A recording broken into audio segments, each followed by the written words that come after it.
Mes amis, nous revenons encore, n'est-ce pas, dans notre programme de comment les pharisiens, à ce temps-là, les chefs religieux n'avaient pas découvert la vérité sur le côté messianique de Jésus, là où il était né.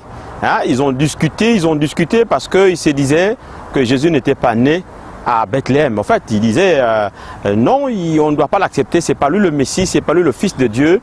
Parce qu'il n'est pas né, il est nazaréen. Il vient de la ville de Nazareth. Et à cette époque-là, vous savez, n'est-ce pas, qu'il y avait 3 provinces. Il y avait la Samarie, il y avait la Galilée, il y avait la Judée. Et par rapport à ça, ils ignoraient simplement que Jésus était de la Judée et de la ville de Bethléem, la ville de David, la ville historique, parce que la prophétie avait déjà dit que le Messie devrait, n'est-ce pas, naître dans la ville de Bethléem. Alors, c'est eux, ils disent à la foule, ils disent à toute la foule. D'abord, ils ont envoyé les huissiers pour aller arrêter Jésus. Les huissiers, c'était un peu comme à notre époque. Aujourd'hui, c'était, n'est-ce pas, les agents de la justice pour aller l'arrêter, pour qu'on le juge, qu'on le condamne et qu'on le mette en prison ou qu'on puisse le tuer. Quand le huissier arrive, ils écoutent le message du Seigneur Jésus. Vous savez même comment un autre maître prêchait. Il était convaincant dans ce qu'il disait. Et les huissiers sont retournés sans avoir arrêté Jésus. Et c'est comme ça que les chefs religieux leur ont posé la question, mais où est-il? Pourquoi vous ne l'avez pas arrêté? Ils ont dit non, jamais homme n'a parlé comme cet homme. Nous ne pouvons pas l'arrêter parce que nous croyons que ce qu'il dit ou ce qu'il disait était vrai. Il était dans la vérité et nous avons cru en lui. C'est comme ça que les chefs religieux se fâchent. Ils ont dit, mais cette foule qui ne connaît pas la loi, mais elle est perdue, elle est maudite. Donc par là, c'est là où j'ai tiré, n'est-ce pas, cette pensée. Une foule qui ne connaît pas la loi. Ce sont les chefs religieux qui l'ont dit. Une foule, un peuple qui ne connaît pas la loi. Un homme qui ne connaît pas la loi. Une femme qui ne connaît pas la loi. Un chrétien qui ne connaît pas la loi. Alors il est déjà perdu. Parce que le monde dans lequel nous vivons, le monde est régi par des lois. Que l'on soit chrétien ou païen, il y a des choses qui fonctionnent tout simplement quand on a obéi à la loi qui permet le fonctionnement, n'est-ce pas, de ces choses. Je vous prends un exemple. La Bible dit ceci, dans la maison du riche, il y a plusieurs personnes. Mais la maison du pauvre, et même son propre frère peut l'abandonner. Et c'est ce qu'on voit aujourd'hui.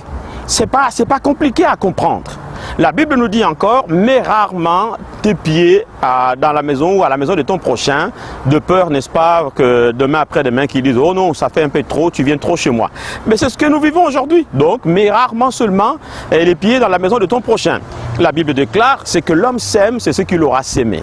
Et c'est ce qu'il aura. Non, l'homme récolte selon ce qu'il aura sémé. Donc nous comprenons aussi, un homme qui ne sème pas, il ne récolte pas. Ce sont des lois. Alors ces lois-là, on les trouve où? On les trouve dans la parole de Dieu. C'est par là que je comprends que si vous ne faites pas des investigations dans la parole de Dieu, vous savez, tout problème que vous traversez a une réponse dans la parole de Dieu. Ce n'est pas en vain que Dieu avait dit à un autre grand Josué, il lui a dit que ce livre de la loi, que ce livre de la loi, c'est quoi le livre de la loi? C'est la parole. Donc les pharisiens avaient raison de dire que ce peuple qui ne connaît pas la loi est un peuple perdu. Puisque Dieu avait dit que ce livre de la loi ne s'éloigne point de ta bouche, tu dois le méditer nuit et jour. Et si tu fais selon ce que la loi dit, eh bien voilà, tu réussiras et tu auras du succès dans toutes tes entreprises. C'est tout simplement cela que Josué avait fait. C'est pourquoi Josué a eu à conquérir, n'est-ce pas, toutes les nations et qu'il a donné tous les territoires au peuple d'Israël. Beaucoup de gens sont ils sont ignorants, n'est-ce pas, de ce qui est écrit dans le livre. Beaucoup de personnes ne prennent même pas le temps de fouiller, de chercher à découvrir leur part de vérité, n'est-ce pas, dans ce qui leur avait été dit, dans ce qui leur avait été écrit. Et si vous ne cherchez pas, vous n'allez pas trouver. Et si vous ne trouvez pas, c'est parce que vous n'avez pas cherché. Que ce soit dans le cadre de la guérison, dans le domaine, n'est-ce pas, de la prospérité, dans le domaine de la force, de la puissance, du pouvoir. Quand je vois des gens qui partent chercher de la force, quelqu'un qui vient d'être nommé, qui a pour occuper un grand poste pour lui, pour se faire protéger, parce que c'est vrai que la richesse attire pas mal, n'est-ce pas, de regards, le poste, le pouvoir attire pas mal, n'est-ce pas, d'hostilité. Et lui, qu'est-ce qu'il fait? Il cherche à aller trouver le pouvoir ou la puissance, la protection dans les maisons des sciences mystiques, dans les maisons des marabouts. Il y en en a qui font venir, n'est-ce pas, des marabouts de plusieurs pays. Il y en a qui font venir, n'est-ce pas, des djinns dans leur vie ou des démons dans leur maison. Il y en a qui partent chercher des sirènes pour les protéger. Vous êtes tout simplement ignorants que le meilleur protecteur, c'est l'Éternel des armées par Jésus-Christ. Car la Bible déclare que l'ange de l'Éternel campe autour de ceux qui le craignent, il les arrache du danger. Mais c'est parce que les gens sont ignorants, ils ne savent pas. Il y en a qui se disent, bon, je ne suis pas sûr qu'en allant seulement prier, connaître Dieu, je serai bien protégé. Et c'est cette ignorance-là qui fait en sorte que beaucoup de personnes se retrouvent dans des situations compliquées. Il y en a qui sont chrétiens, qui vont dans les églises, mais ils ont encore peur de ceci, ils ont peur, n'est-ce pas, de sorciers, ils ont peur de Satan. Mais je vous prends un exemple. Le Seigneur Jésus, quand le diable vient le tenter, il y a eu 3 types de tentations que le diable a projetées à notre maître Jésus. Il lui a dit, tu peux sauter de la falaise. Il lui a dit, l'homme ne vivra pas. Non, il lui a dit, tu peux manger, n'est-ce pas? Tu peux ordonner à ces pierres de devenir de pain, tu peux manger. Mais l'une des tentations, c'est quand il a dit, écoute, tu vois, tous les royaumes de la terre, tout cela m'a été donné, c'est pour moi. Si tu m'adores, je te le donne. Mais le Seigneur qui connaissait la loi, Jésus qui connaissait la loi, il a répliqué Satan par quoi? Par la loi, par la parole de la loi. Il a dit à Satan, mais attends, tu me prends pour qui là, hein? Tout le royaume, tu dis, c'est pour toi, mais moi, je suis le créateur de tout ce royaume. Et on n'adore que Dieu seul. On n'adore que Dieu l'Éternel seul. On ne peut pas adorer, n'est-ce pas, une autre force, une autre personne. Et la Bible déclare que quand le diable a entendu cela, il s'est éloigné. Si vous connaissez la loi, vous n'allez pas tomber dans les pièges de l'ennemi. Vous n'allez pas tomber dans le piège, n'est-ce pas, du Satan, du diable. C'est parce que beaucoup de gens sont ignorants de la parole de Dieu. Les gens ne cherchent pas à découvrir le trésor caché qui est dans la parole de Dieu. Faites des investigations dans la parole de Dieu. Quel que soit le problème, vous n'êtes pas marié, trouvez une solution. La situation, vous pouvez trouver, n'est-ce pas, la réponse à ce qui est écrit dans la parole de Dieu. La Bible est un livre complet. La Bible ne manque de rien. La Bible traite, n'est-ce pas, tous les sujets de la terre. Le problème des gens, ils vont dans les églises, mais ils ne connaissent pas la parole de Dieu. C'est comme, n'est-ce pas, ces pharisiens que nous avons vus, ils prêchaient, mais ils ne faisaient pas assez d'investigation. C'était simple pourtant pour eux, pour découvrir que Jésus était né, n'est-ce pas, à Bethléem. Comme je disais, à cette époque, la ville ou le pays était géré par des Romains. Les Romains sont experts dans l'administration depuis les temps antiques. Et ils pouvaient facilement découvrir et voir l'acte de naissance. Pourquoi les pharisiens n'ont pas dit, bon, on va se rapprocher des parents terrestres, n'est-ce pas, de cet homme qui s'est dit qu'il est le Messie? Pourquoi les pharisiens ne se sont pas rapprochés de Joseph ou de Marie en leur posant la question, mais écoutez, cet homme, il a grandi chez vous, et on dit que c'est votre fils, et dites-nous où est-ce qu'il est né. Nous voulons vérifier pour savoir si c'est vraiment le Messie. Ils n'ont même pas pris le temps de vérifier cela. Pour eux, Jésus devrait mourir parce que ces miracles, ses enseignements, son amour, son système, n'est-ce pas, de pardonner aux gens, ça le dérangeait. Les pharisiens à ce temps-là, ils étaient orgueilleux, ils étaient hypocrites, ils condamnaient le peuple alors qu'eux-mêmes ils commettaient les mêmes bêtises. Et donc voilà, c'était des hypocrites. C'est pourquoi le Christ, n'est-ce pas, a condamné leur système, leur fonctionnement. Et s'ils ont condamné Jésus, ils étaient jaloux de lui, jaloux de sa gloire, jaloux de son succès, jaloux, n'est-ce pas, de la prospérité qu'il a amenée sur la terre. C'est pourquoi ils ont... Vous savez, quand quelqu'un est contre vous, même si vous avez fait quelque chose de bien, la personne ne va même pas regarder le bon côté que vous avez fait. Parce que dans son esprit, il faut que vous soyez condamné. Vous voyez vous-même quand Pilate avait dit, je ne trouve aucune faute, aucun tort dans la vie de Jésus, je veux le relâcher. Ils ont dit, tu vas le tuer. Tu vas le tuer, il doit mourir. Et si tu ne le tues pas, c'est que tu es contre César. Et Pilate a plus peur parce qu'à cette époque, tu es contre César, qui était l'empereur de l'Empire romain. Et voilà, on te tuait. Et c'est comme ça que Pilate a dit, bon, mais écoutez, je vous le livre. Vous voyez, mes amis, fouillez dans la parole de Dieu. Quel est le problème qui vous préoccupe aujourd'hui? Quelle est la situation qui vous dérange aujourd'hui? Il y a toujours une réponse dans la parole de Dieu. Faites des investigations. Soyez comme les anciens prophètes qui ont fait des investigations, qui ont cherché à découvrir, à savoir quel est le temps où les choses, n'est-ce pas, devraient s'accomplir, le temps que Dieu avait décrit, le temps que Dieu avait déjà montré depuis des temps anciens, à quelle époque cela allait arriver. Et ils ont découvert que, voilà, c'est ce que nous connaissons aujourd'hui. Donc, mon exhortation a pour but de vous faire plonger encore dans la loi de l'Éternel, dans la loi parfaite de Dieu. Dans la loi. Je prends encore un exemple. Le jour où la femme syrophénicienne est venue auprès de Jésus parce qu'il y avait son enfant qui était malade. Elle a demandé à ce que Jésus guérisse son enfant. Jésus lui a répliqué: non, mais la nourriture que j'ai amenée, c'est pas pour les chiens, c'est la nourriture pour les enfants. Et qu'est-ce que la dame a dit? Écoutez ce que la dame seulement a eu à découvrir, ce que la dame a dit au maître. Il a dit: écoutez, je sais que ce que vous avez apporté, c'est pour les enfants. Mais quand les enfants mangent à table, mais les miettes qui tombent, c'est ce que les chiens, ils mangent. Vous avez dit que je suis, n'est-ce pas, un chien? Vous avez dit la nourriture n'est pas pour les chiens. Moi, je suis une chienne, je comprends. Mais je veux manger les miettes. Et Jésus a dit: même en Israël, je n'ai pas trouvé une personne qui a aussi une grande foi comme vous et comme toi. Et voilà, va en paix, et ton enfant est guéri. En fait, cette femme a seulement découvert, je ne dirais pas une faille de la part du maître, mais il a découvert une vérité qui était dans le livre de la vérité. La femme a découvert que, bon, si les miettes qui tombent, disons, si les enfants mangent à table, partout les enfants ils mangent, il y a toujours des miettes qui tombent. Et quand les miettes tombent dans une maison où il y a des chiens, les chiens viennent toujours, n'est-ce pas, ramasser ces miettes pour les manger. Et comme vous m'avez traité, n'est-ce pas, de chienne, alors moi je prends les miettes. Voilà, c'est quand vous découvrez la vérité que vous êtes même guéri. Une situation qui vous dérange, parfois votre situation demande seulement que vous soyez dans la prière.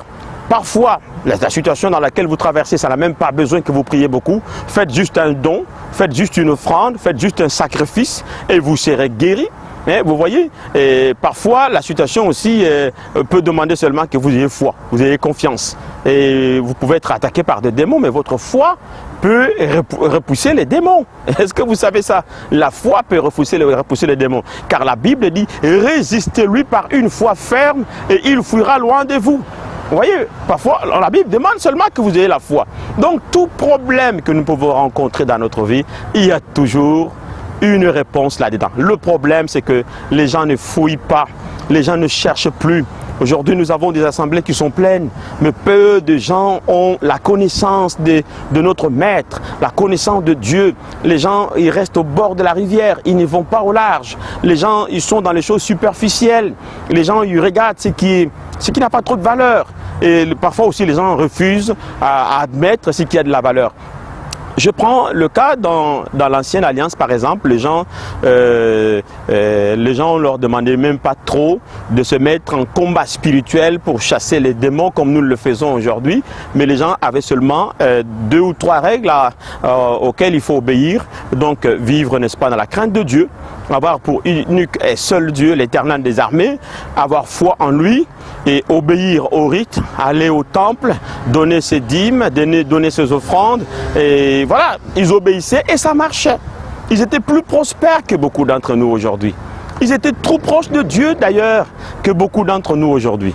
Et c'est quoi la différence? Si vous regardez bien, les gens de l'ancienne alliance, ils étaient beaucoup plus dans la connaissance de Dieu. Parce que Moïse lisait les textes de la loi du matin jusqu'au soir.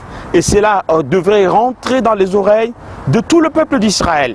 Et Dieu a dit ceci d'ailleurs, que même certaines paroles, il fallait les écrire sur les murs de la maison, sur les poteaux de la maison pour que les enfants le lisent. Le fait tellement qu'ils connaissaient la parole de Dieu, ils le respectaient, ils vivaient dans cette parole, donc ils avaient le livre de la loi et cela leur procurait bénéfice, cela leur procurait beaucoup de succès, beaucoup d'avantages. Et c'est cette exhortation que j'apporte à tout un chacun de vous, de retourner vers le livre, de chercher, n'est-ce pas, à voir la situation, le problème dans lequel je me retrouve. Est-ce qu'il y a une réponse pour moi? Est-ce qu'il y a une solution pour moi? Et dans le livre, il y a la solution. Et c'est comme ça que quand ceux qui se mettent beaucoup à lire, à chercher, à faire des investigations, n'est-ce pas, dans ce grand livre, eh bien, ils trouvent, n'est-ce pas, leur compte. Ils trouvent la réponse. Que ce livre de la loi ne s'éloigne point de ta bouche. Les pharisiens ont dit: ce peuple qui ne connaît pas la loi, il est perdu. Jésus a dit: mon peuple est péri parce qu'il manque la connaissance. Et il a ajouté en disant: vous connaîtrez la vérité et la vérité vous affranchira. La parole vous apprend comment marcher, comment vivre avec les gens, comment être en symbiose, n'est-ce pas, avec les voisins, qu'est-ce qui peut vous procurer beaucoup de bénéfices. Hein, c'est comme l'histoire, n'est-ce pas, de l'économe infidèle. Il a été condamné par rapport, n'est-ce pas, à son côté infidèle parce qu'il a gaspillé les affaires de son patron, mais il a été loué dans le sens de son côté avisé. Un homme avisé, celui qui travaille toujours en tant qu'homme avisé, il projette, il voit loin, il se prépare en fonction de ce qui va arriver demain, un peu comme la fourmi. Hein, Salomon nous a enseigné dans le livre des Proverbes que va voir la fourmi pendant l'hiver. Elle sait qu'elle ne peut pas sortir, elle ne peut pas travailler. Et qu'est-ce que la fourmi fait? C'est pendant l'été que la fourmi travaille inlassablement. La fourmi travaille et pendant qu'elle travaille, elle mange. Et pendant qu'elle mange, elle met un peu quelque chose de côté parce qu'elle sait que l'hiver arrivera. Et ça, c'est une loi simple. Celui qui stocke aujourd'hui et qui prépare, n'est-ce pas, l'avenir, il sera bien dans l'avenir. Donc, vous voyez, toutes ces choses-là, nous les trouvons dans la Bible. Et si quelqu'un agit par rapport à ce qui est enseigné, eh bien, il vivra bien. La Bible nous dit encore, il y a une loi qui dit, celui qui donne libéralement, il va s'enrichir. Mais celui qui retient à l'excès, il va s'appauvrir. Eh bien, tu n'as qu'à obéir à cette loi, c'est écrit dans le livre. Hein? Toi, tu ne partages pas. Toi, tu retiens. Tout ce que tu gagnes et tu veux tout avoir toi seul. La Bible dit que tu vas t'appauvrir. Si tu es avare, tu vas t'appauvrir. Les avares, ils doivent s'appauvrir. C'est la loi de la Bible. Dans votre avarice, vous freinez les autres, vous empêchez aux autres aussi de gagner, vous allez tout perdre. Mais la Bible dit, celui qui donne libéralement, il s'enrichit. Partage, c'est une loi. La Bible dit, il est avantageux de donner que de recevoir. Hein? Il y a plus de bonheur à donner qu'à recevoir. Toi, tu ne donnes pas. Il n'y a pas un bonheur chez toi. Quand tu donnes ici, tu donnes là-bas, tu crées un monde autour de toi. Quand tu partages, tu aides les gens, tu crées un monde autour de toi. C'est vrai que tout le monde ne viendra pas reconnaître le bien que tu as fait, mais au moins tu crées un monde autour de toi. C'est ce que dit la parole de Dieu, qu'il y a plus d'avantages à donner qu'à recevoir. Toi, tu n'attends qu'on te donne. Tes mains sont toujours comme ça. Tes mains sont toujours dans la position de recevoir. Tes mains ne sont pas dans la position de donner. Apprends aussi à donner. Tout cela est dans le livre. Les pharisiens ont dit, ce peuple qui ne connaît pas la loi, il est perdu, il est maudit. Je ne veux pas que tu sois un peuple. Je ne veux pas que tu sois un homme qui ne connaît pas la loi. Connais la loi de Dieu. Pratique, vis selon la loi de Dieu. Vis selon la parole de Dieu. Tu auras du succès. Vous savez, quand on vit selon la loi de Dieu, parfois les gens se moquent de nous.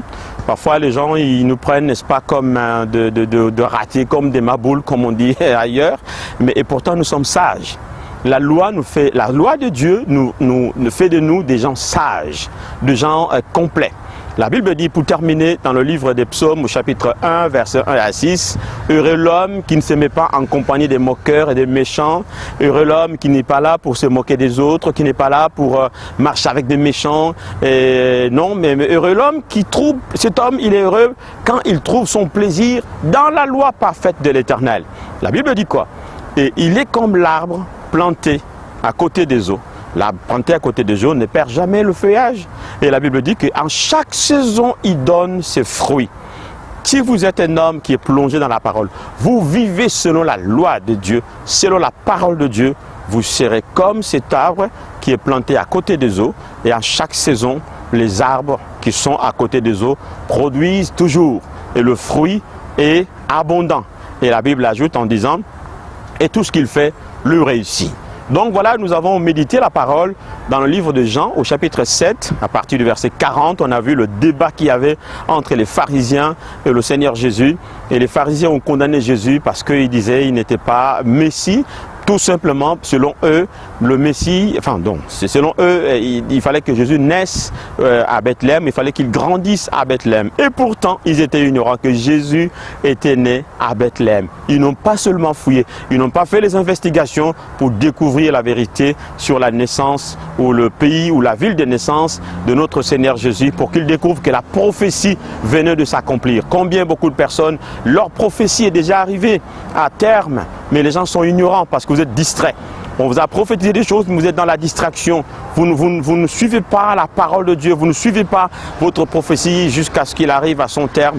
Et quand on est distrait, on ne gagne pas, on ne réussit pas. Donc je crois que cette parole vous a édifié. Alors suivez-moi encore, n'est-ce pas, dans les prochaines exhortations. Que mon Dieu vous bénisse et à bientôt. Au revoir.